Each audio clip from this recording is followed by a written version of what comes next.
चलो कोई बात नहीं। देखो इधर चित्र से ओए, ओए कितना है 7 सेंटीमीटर है ना। तो ओए आपका वृत्त का क्या हो गया, त्रिज्या हो गया। ठीक है। अब यहाँ पर मैं बात करूं, ये बड़ा वाला अर्धवृत्त हो जाएगा और बड़े वाले अर्धवृत्त में यह क्या है, छायांकित भाग है। तो इसलिए बड़े वाले अर्धवृत्त का क्षेत्रफल पाई आर स्क्वायर बाई 2 हो जाएगा। पाई का वैल्यू हमने कितना रखा, 22/7 रखा, गुणे 7/7 × 7/2। तो 11 दूना 22, 11 हो जाएगा। 7 को 7 से काट दिया मैंने, कैंसिल हो गया। 11 को 7 से मल्टीप्लाई किया, 11 7 77। और ये यहाँ पर आप चेक करो, ये वाला हम बड़ा वाला त्रिभुज ले लिए हैं। तो ये बड़ा वाला त्रिभुज लेने के बाद हमको पता चलता है कि ये आधार आपका कितना सेंटीमीटर हो जाएगा, 7 सेंटीमीटर ये और 7 सेंटीमीटर ये, कितना 14 सेंटीमीटर हो जाएगा। और ऊंचाई इसका ये जो है कितना हो जाएगा, 7 सेंटीमीटर हो जाएगा। तो आप यहाँ पर लिखोगे 1/2 इंटू 14 इंटू कितना 7। इसको कट करोगे बेटा तो कितना हो जाएगा, 7 दूना 14, 7 7 का पहाड़ा पढ़ोगे तो 7 7 49 सेंटीमीटर स्क्वायर हो जाएगा। याद रखना इस बात को। अब बेटा यहाँ पर ये छोटे वाले वृत्त में आप देखोगे, छोटे वाले वृत्त में ये बड़े वाले वृत्त का क्या है, व्यास है। बड़े वाले वृत्त का क्या है, त्रिज्या है। तो ये छोटे वाले वृत्त का क्या बन गया है, व्यास बन गया है। तो अब आप लिखोगे छोटे वाले वृत्त का त्रिज्या, छोटे वाले वृत्त का त्रिज्या, छोटे वृत्त की त्रिज्या कितनी हो जाएगी बेटा, छोटे वृत्त की त्रिज्या कितनी हो जाएगी जरा बताना। ये हो जाएगा आपका 7/2। तो छोटे वाले वृत्त का क्षेत्रफल यहाँ पर लिख लो, छोटे वृत्त का क्षेत्रफल, छोटे वृत्त का क्षेत्रफल बराबर कितना हो जाएगा, छोटे वृत्त का क्षेत्रफल बराबर कितना हो जाएगा जी, छोटे वृत्त का क्षेत्रफल बराबर कितना हो जाएगा, पाई आर स्क्वायर हो जाएगा। तो पाई आर स्क्वायर लिख लो आप।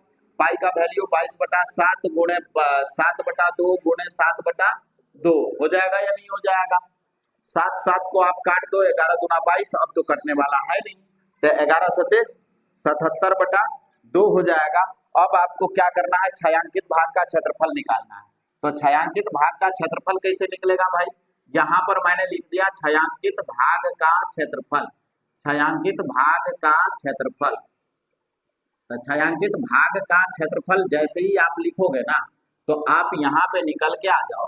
इसमें देखो ये छोटे वाले वृत्त का क्षेत्रफल, तो यहाँ पर लिख दो छोटे वृत्त का क्षेत्रफल, छोटे वृत्त का क्षेत्रफल, छोटे वृत्त का क्षेत्रफल। जैसे ही आप लिखोगे छोटे वृत्त का क्षेत्रफल प्लस, अब ये क्या है, यहाँ पर चेक करो, ये बड़े अर्धवृत्त के क्षेत्रफल में से किसको घटाओगे जी, बड़े वृत्त के क्षेत्रफल में से त्रिभुज को घटाओगे, तब जाकर के ये भाग निकलेगा। बड़े अर्धवृत्त का क्षेत्रफल मतलब क्या, ये टोटल का क्षेत्रफल निकल गया है। त्रिभुज जो इसमें है, ये त्रिभुज, तो यह त्रिभुज तो रंगा नहीं गया है, उसको तो छायांकित नहीं किया गया है।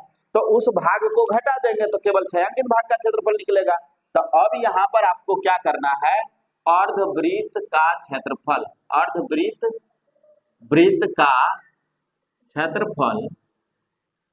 क्षेत्रफल माइनस त्रिभुज, क्या है त्रिभुज, कौन सा त्रिभुज था, एबीसी था।